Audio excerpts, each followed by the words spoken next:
சுமார் 15,000 பேர் 4 சக்கர வாகன வியாபாரம் பண்ணிகிட்ருக்கோம். சுமார் 20,000 பேர் பக்கம் 2 சக்கர வாகனம் பழைய கார் வாங்கி 2 வீலர் வாங்கி விற்றுட்ருக்கோம்.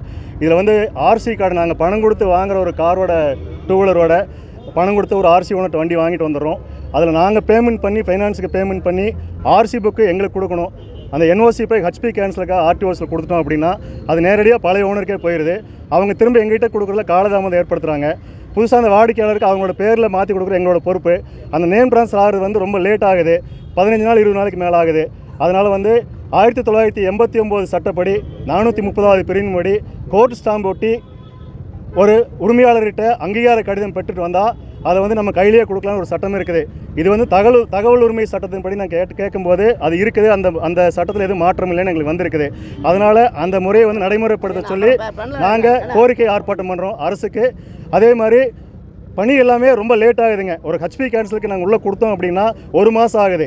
நேம் ட்ரான்ஸ்ஃபர் உள்ளே கொடுத்தோம் அப்படின்னா 1 மாதம் ஆகுது. ஹெச்பி கேன்சலுக்கு 1 மாதம் ஆகி அதுக்கப்புறம் நேம் ட்ரான்ஸ்ஃபர் 1 மாதம் ஆனால் 2 மாதம் அந்த ஆர்சி புதுசாக வண்டி வாங்குறவங்களுக்கு அந்த ஆர்சி புக்கு நாங்கள் கையில் கொடுக்குறதுக்கு தபால் மூலமாக தான் போகுது. 2 மாதம் ஆயிடுது கையில் போய் சேர்றதுக்கு. இது வந்து அந்த வண்டி வாங்குற வாடிக்கையாளர்கிட்ட எங்களுக்கு அவப்பெயர் ஏற்படுது. நாங்கள் ஏதாவது சீட்டிங் பண்ணுறோம், நாங்கள் தான் தப்பு பண்ணுற மாதிரி ஆகுது. ஆனால் உண்மையிலே நடக்கிறது ஆர்டிஓ ஆஃபீஸில் நடக்கிற லேட்னால இது ஆகுது. அதனால் இதை எளிமைப்படுத்த முடியும்.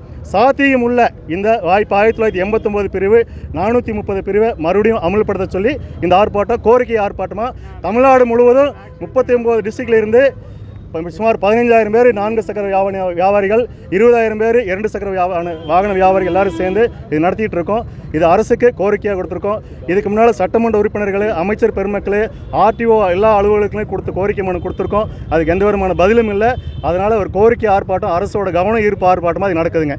அதான் விஷயம். 4 சக்கர வியாபாரிகள் எல்லோரும் நாங்கள் இணைஞ்சு தான் இது பண்ணிகிட்ருக்கோம். இது முக்கியமாக வந்து ஆர்சி கார்டு வந்து நேரடியாக ஆர்சி ஓனருக்கு போயிடுது. அது எங்கள் கையில் கொடுக்கணுங்கிறது முக்கியமான போராட்டம்.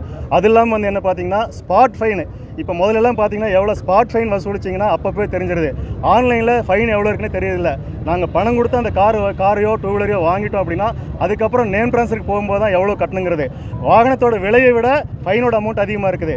எவ்வளோன்னு தெரிஞ்சால் தான் நாங்கள் அட்ஜஸ்ட் பண்ணி வாங்க முடியும். அது 2 மாதம் 3 மாதம் கழிச்சு தான் வெளியே தெரியுது. சில சமயம் தெரியுறதே இல்லை. கோர்ட்டில் தான் போய் தெரிஞ்சுக்கிறாங்க. அதை வந்து எளிமைப்படுத்தணும், ஈஸியாக தெரியணுங்கிறதா அது 2வது கோரிக்கை நம்மளுக்கு. அப்புறம் பார்த்தீங்கன்னா கோர்ட்டில் வேறு ரிலீஸ் பண்ணணும். அதில் ஈஸியாக எளிமைப்படுத்துகிற மாதிரி இருந்ததுன்னா ரொம்ப ஈஸியாக இருக்கும். அதுதான் நாங்கள் மெயினான கோரிக்கை. ஆன்லைன் ஃபைன் வந்து பார்த்தீங்கன்னா பேசுங்க